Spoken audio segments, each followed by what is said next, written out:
Le championnat du monde 2022 de catch impro a pris ses quartiers à Neuchâtel au Théâtre du Passage depuis hier. Jusqu'à dimanche soir 6 février, ça va chauffer sur le ring. Mais pas de chaos au sol, non, puisque les combattants sont des humoristes. Ce championnat du monde réunit les équipes de France, Québec, Belgique et Suisse. Et pour la Suisse, j'accueille justement sur ce plateau Noël Antonini. Bonsoir. Bonsoir. Expliquez-nous comment se passe un combat de catch impro. Alors c'est dans un ring, donc pour avoir le décorum de catch, et c'est 2 joueurs contre 2 joueurs, et puis autour de tout ça, il y a un arbitre qui lui va nous donner les différents thèmes et catégories d'impro, et puis une maîtresse de cérémonie ici qui dirige toute la soirée, et puis on a même un DJ, un DJ au fond qui envoie des sons des fois dans les impros ou entre les impros et qui met l'ambiance. Et vous avez 2 casquettes puisque vous êtes à la fois organisateur et joueur pour cet événement. Pas simple de concilier les deux? Oui, en effet, avec mon partenaire Carlos Enriquez, ça fait plusieurs années qu'on organise cette édition biannuelle au Théâtre du Passage. C'est un énorme boulot, mais c'est un vrai plaisir quand on voit, comme hier soir, quand ça démarre et que tout est en place. Le premier soir, c'est tout d'un coup, on fait toujours le deuxième match. Le premier soir, c'est un tout petit peu difficile dans les loges. On s'est un petit peu coaché en disant, OK, maintenant tous les problèmes sont quasiment réglés. Il faut qu'on passe en mode plaisir, joueur, et puis qu'on puisse rentrer dans le match et laisser tout le reste derrière. C'est une question d'habitude, c'est pas si compliqué non plus. Je vous propose, pour qu'on se mette un petit peu dans l'ambiance de ce ring, de visionner un extrait. Oui. C'est le définitivement le 150 km. Je vais à reculons. Ben ouais, ça fait moins peur. T'inquiète, on voit rien. Ouais, tu vois pas les gestes, tu vois rien.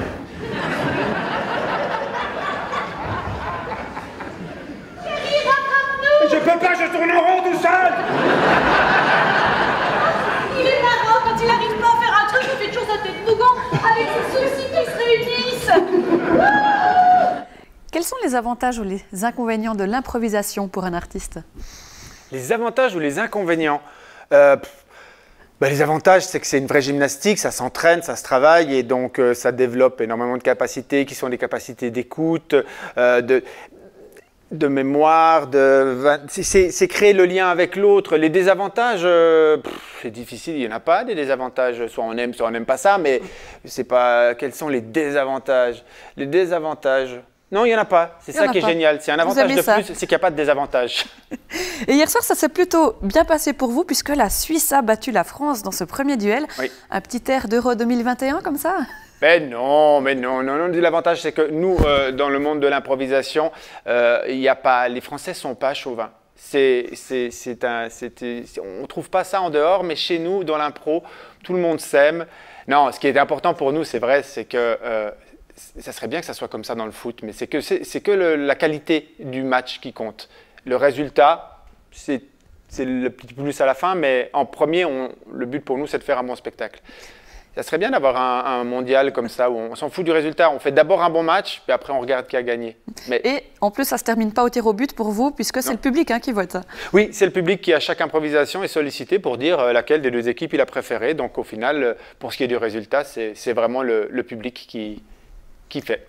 Et Noël Antonini, nos téléspectateurs connaissent évidemment votre visage ainsi que celui de Carlos Enriquez, votre binôme, grâce au Putsch, aventure qui a démarré il y a plus de 25 ans déjà. Vous vous connaissez par cœur avec Carlos, ça aide pour improviser? Dans l'improvisation, c'est chez nous, en tout cas c'est un atout, c'est qu'en effet on a commencé Putsch avant d'être les vieux, le premier spectacle c'était Putsch Improvise, puis on jouait dans l'équipe 6 ensemble, et après même tout ce qu'on a fait en dehors de ça, avec les Putsch, avec plein d'autres choses, ça fait 30 ans bientôt qu'on se connaît, et oui, sur le ring, on se trouve des fois, mais même nous-mêmes, ça nous surprend de manière assez magique. Ouais. Donc, en parlant des Putsch, vous avez annoncé malheureusement la fin de votre carrière pour cette année 2022.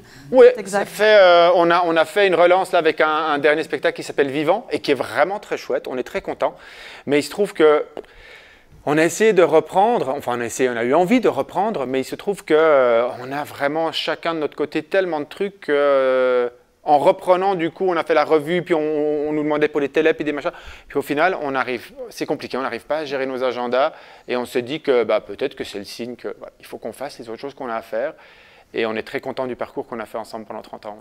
On imagine, et puis vous vous éclatez dans ces improvisations auxquelles on peut venir encore vous voir. C'est vendredi, samedi, dimanche. Jusque dimanche, il y a 2 spectacles le samedi, un l'après-midi, un le soir. Et puis pour Peutsch, il y a une date le 12 février à la salle de spectacle de Fontaine-Melon.